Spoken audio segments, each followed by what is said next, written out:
Next बेटा हमारे पास जो थ्योरी आती है this is molecular orbital theory. तो मॉलिक्यूलर ऑर्बिटल थ्योरी के हम कुछ फीचर्स स्टडी करेंगे। फर्स्ट फीचर हमारे पास मॉलिक्यूलर ऑर्बिटल थ्योरी का आता है कि जैसे हमारे पास एटम के अंदर एटॉमिक ऑर्बिटल होते हैं और एटम के सारे इलेक्ट्रॉन एटॉमिक ऑर्बिटल में प्रेजेंट होते हैं, वैसे ही मॉलिक्यूल के पास मॉलिक्यूलर ऑर्बिटल होते हैं। एंड हमारे पास सारे के सारे जो भी इलेक्ट्रॉन्स होते हैं मॉलिक्यूल के अंदर, those are present in molecular orbital.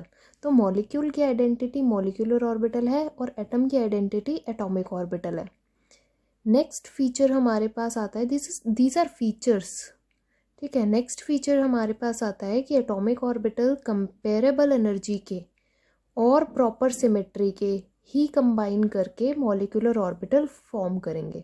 तो कंपेरेबल एनर्जी है, इक्वल एनर्जी नहीं लिखना है, सेम एनर्जी नहीं लिखना है, या तो आप सिमिलर लिखो या इक्विवेलेंट लिखो या कंपेरेबल लिखो। Same is with hybridization and same is with molecular orbital theory.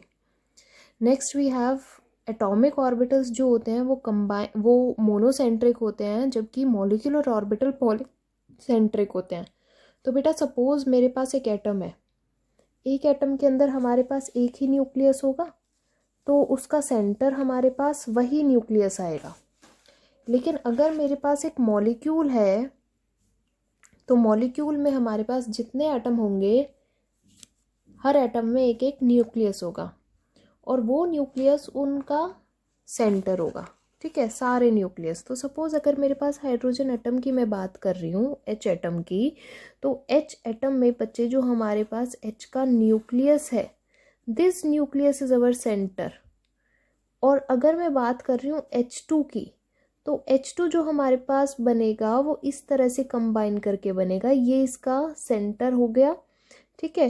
H2 की इस टाइप से हमारे पास मॉलिक्यूलर ऑर्बिटल बनता है H2, और H के जो दो न्यूक्लियस हैं, एक ये वाला न्यूक्लियस और एक ये वाला न्यूक्लियस, ये जो बच्चे हमारे पास दो न्यूक्लियस है, दीज टू न्यूक्लियस हमारे पास इसके दो सेंटर होंगे।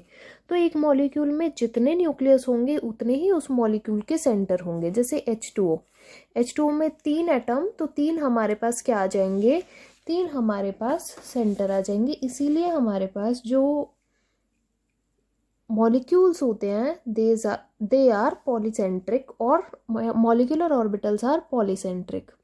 नेक्स्ट वी हैव कि जो नंबर ऑफ मॉलिक्यूलर ऑर्बिटल होते हैं वो उतने ही हमारे पास बनेंगे जितने के एटॉमिक ऑर्बिटल कंबाइन कर रहे हैं।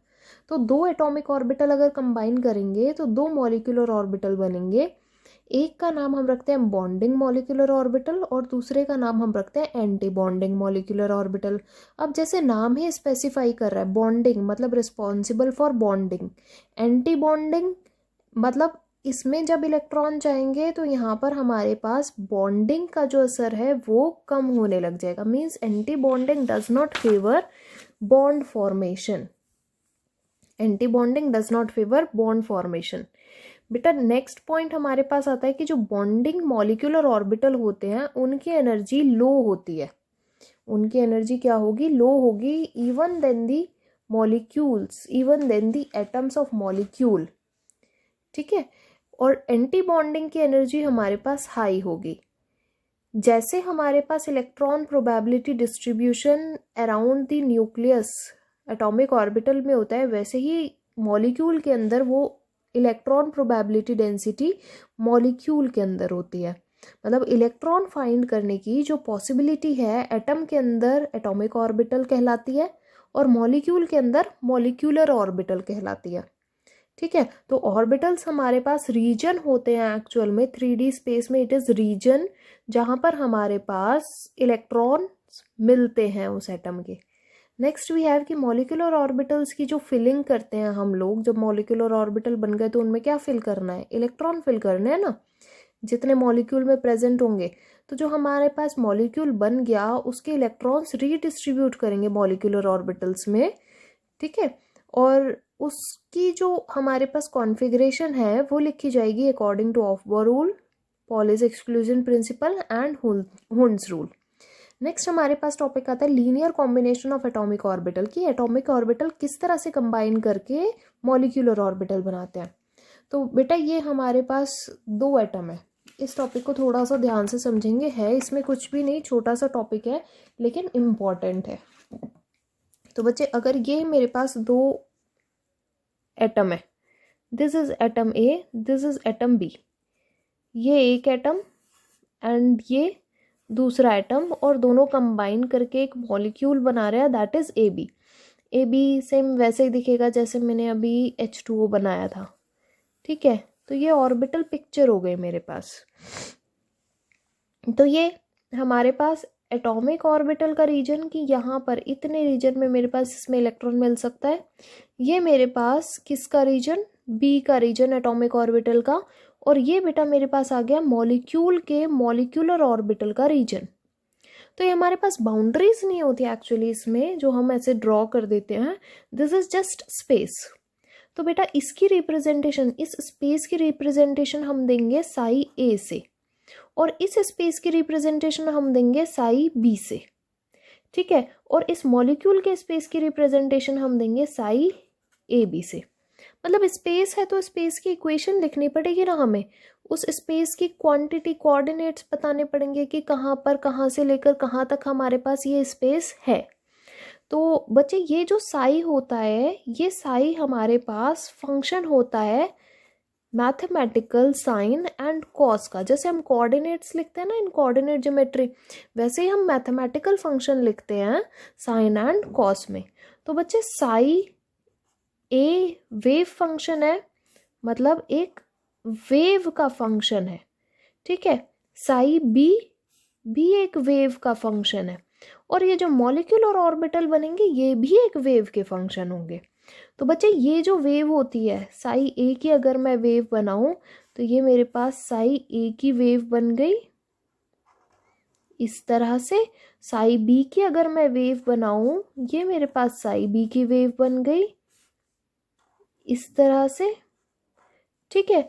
और अब अगर हम इनको कंबाइन करें और माइनस करें तो Sai A plus psi B, तो बच्चे जहां पर प्लस होगा वहां पर हमारे पास कंस्ट्रक्टिव इंटरफेरेंस होगा वेव का।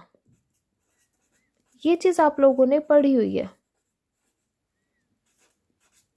ये वेव आपस में क्या करेंगी, कंस्ट्रक्टिव इंटरफेरेंस करेंगी, और एम्पलीट्यूड जो है वेव का वो बढ़ जाएगा। मतलब ये वाला रीजन जो आपको दिख रहा है, ये वाला रीजन जो है हमारे पास, दैट विल इंक्रीज। ये वाला रीजन यहाँ पर छोटा सा है, यहाँ पर छोटा सा है, कंस्ट्रक्टिव इंटरफेरेंस हुआ तो ये वाला रीजन बढ़ गया।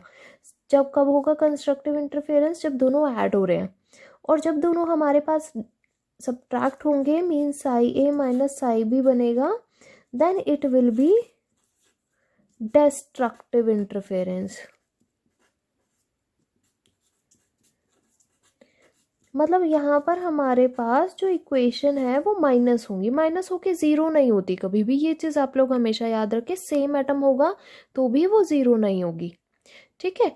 तो डिस्ट्रक्टिव इंटरफेरेंस में वेव का जो एम्पलीट्यूड है बेटा वो हमारे पास बहुत छोटा हो जाएगा, लेकिन जीरो नहीं कहोगे आप उसको।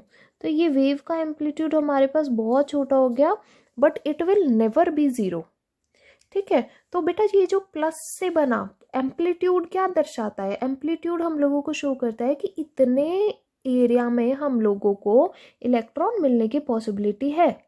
तो यहाँ पर जैसे ही कंस्ट्रक्टिव इंटरफेरेंस हुआ तो इलेक्ट्रॉन मिलने की जो पॉसिबिलिटी थी ज़्यादा एरिया में बढ़ गई, और डिस्ट्रक्टिव में वो चीज़ हमारे पास कम हो गई। तो हमारे पास जो linear combination of atomic orbital आता है उसका बेसिस हमारे पास वेव फंक्शंस का मिलना है।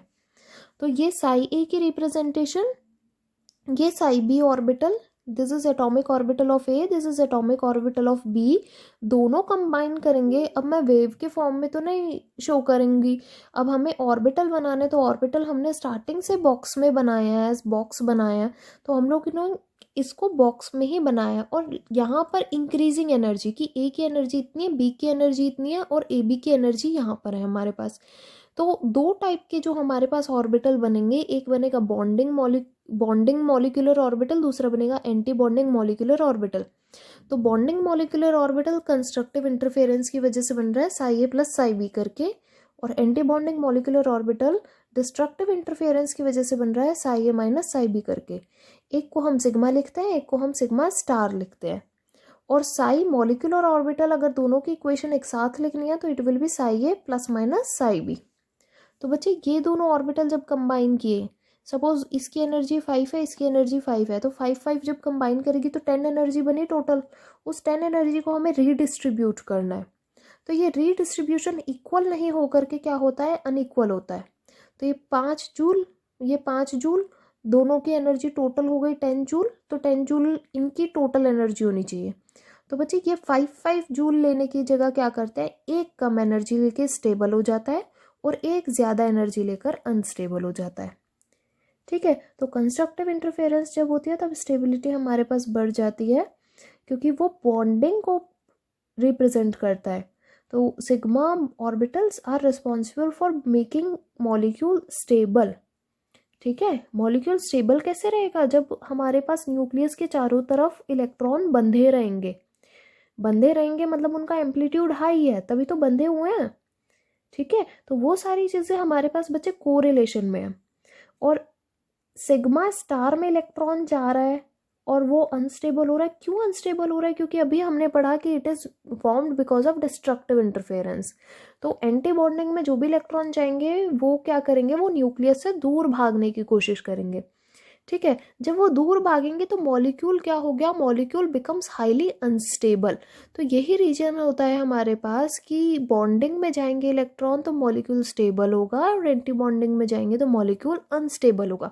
अनस्टेबल कैसे हो जाएगा, हम पढ़ते तो है अनस्टेबल हो गया, बट अनस्टेबल होने का मतलब क्या, अनस्टेबल होने का मतलब है बेटा कि न्यूक्लियस जो है मॉलिक्यूल का, उस न्यूक्लियस के अराउंड इलेक्ट्रॉन बहुत ज़्यादा बाइंडेड फॉर्म में नहीं रहेंगे, वो उस न्यूक्लियस से दूर भागेंगे, मतलब मॉलिक्यूल को तोड़ने की कोशिश करेंगे।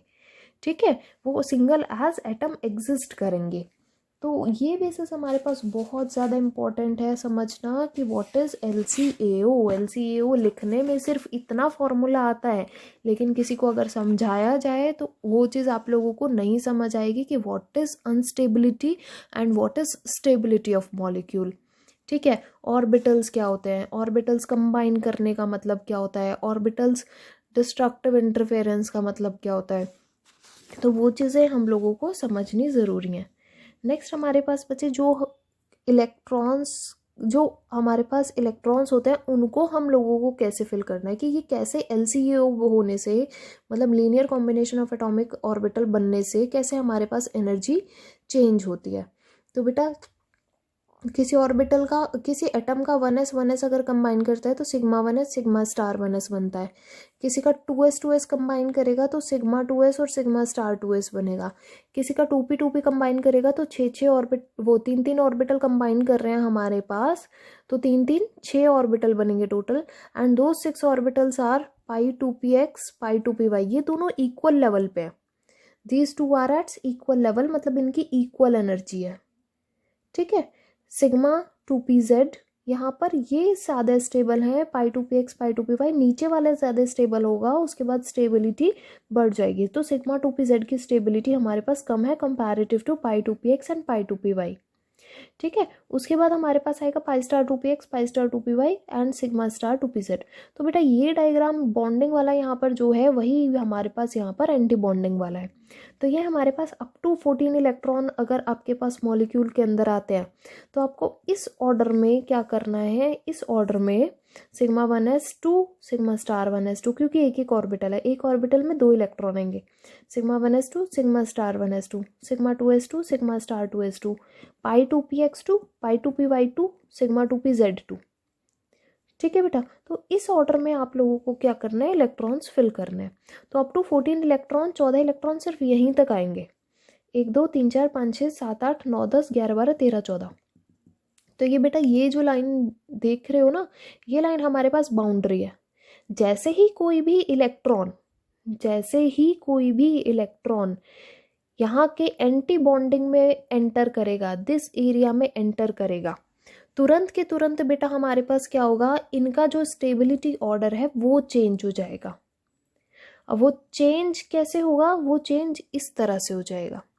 अब यहाँ पर सिग्मा 2pz ज़्यादा स्टेबल बन जाएगा क्योंकि वो ऑलरेडी फिल्ड है, 15वां इलेक्ट्रॉन जाएगा ना यहाँ पर, तो ये ऑलरेडी फिल्ड है, तो सिग्मा 2pz नीचे आ जाएगा और पाई 2px पाई 2py फिल्ड है। अब ये फिल्ड वाले ऑर्बिटल की बात हो रही है, जब ऑलरेडी इनमें इलेक्ट्रॉन भरे हुए हैं और उसके बाद यहाँ पर एंटी बॉन्डिंग में जा रहा है, तो हमारे पास जो ऑर्डर होता है स्टेबिलिटी का वो चेंज हो जाता है। अब चेंज होने का मतलब क्या है, ठीक है, चेंज होने का मतलब क्या है कि पहले पाई 2px पाई 2py पास पास प्रेजेंट थे न्यूक्लियस के, ठीक है, वो रीजन ज़्यादा पास था न्यूक्लियस के।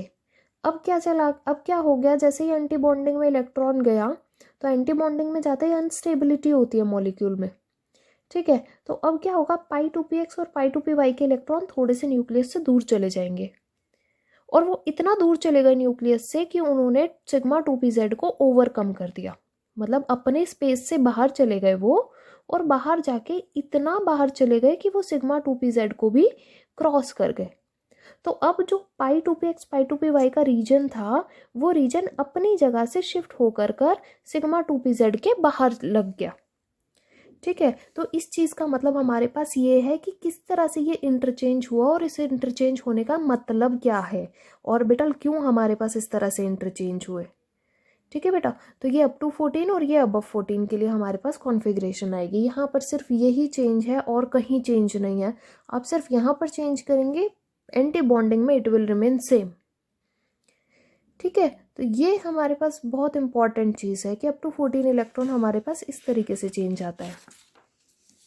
Next we have bond order. Bond order क्या होता है, bond order is actually defined as the number of bonds जितने हमारे पास दो एटम्स के बीच बन रहे हैं, या एक 3 एटम के बीच बन रहे हैं, या जितने भी एटम्स हैं उनके बीच बन रहा है, ठीक है। पूरे मॉलिक्यूल का भी हम एवरेज बॉन्ड ऑर्डर निकालते हैं।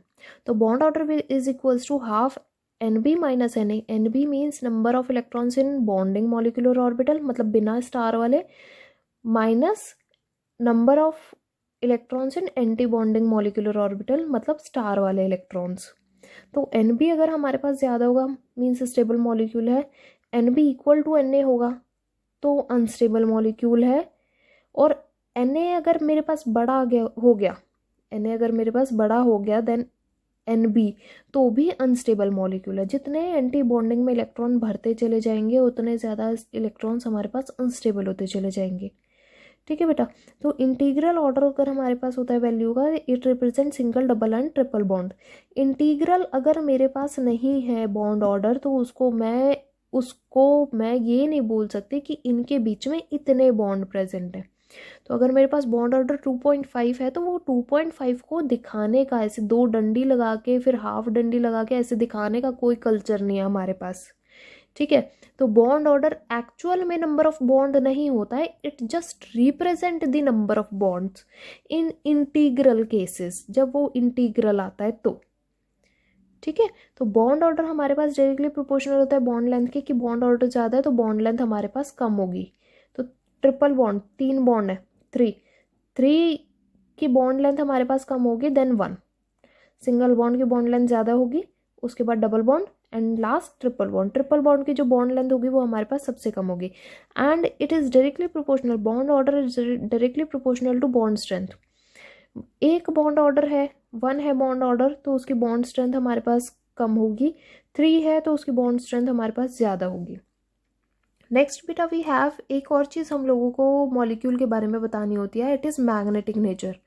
तो मैग्नेटिक नेचर क्या होती है कि मॉलिक्यूल को जब भी हम मैग्नेटिक फील्ड में प्लेस करते हैं तो मैग्नेटिक फील्ड में प्लेस करने पे या तो मॉलिक्यूल रिपेल होगा या मॉलिक्यूल अट्रैक्ट होगा या फिर उसमें कोई भी चेंज नहीं होगा।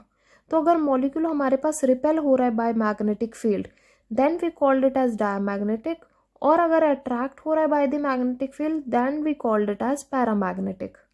अब पैरामैग्नेटिज्म और डायमैग्नेटिज्म किसी मॉलिक्यूल में आता ही क्यों है?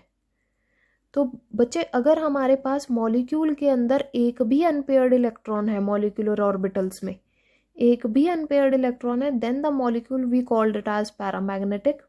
और अगर हमारे पास सारे इलेक्ट्रॉन्स पेयर्ड अप हैं, सब ऑर्बिटल में पेयर में इलेक्ट्रॉन्स प्रेजेंट है, मॉलिक्यूलर ऑर्बिटल की बात हो रही है, एटॉमिक ऑर्बिटल की बात नहीं हो रही है, तो अगर हमारे पास सारे इलेक्ट्रॉन्स पेयर्ड अप हैं then we called it as diamagnetic. और ऐसे सब्सटेंसेस मैग्नेटिक फील्ड में रखने के बाद रिपेल होंगे, ठीक है बच्चे। तो बॉन्ड MOT में हम इलेक्ट्रॉन्स की फिलिंग कैसे करते हैं, ये वाली चीज़ हम लोग नेक्स्ट क्लास में देखते हैं।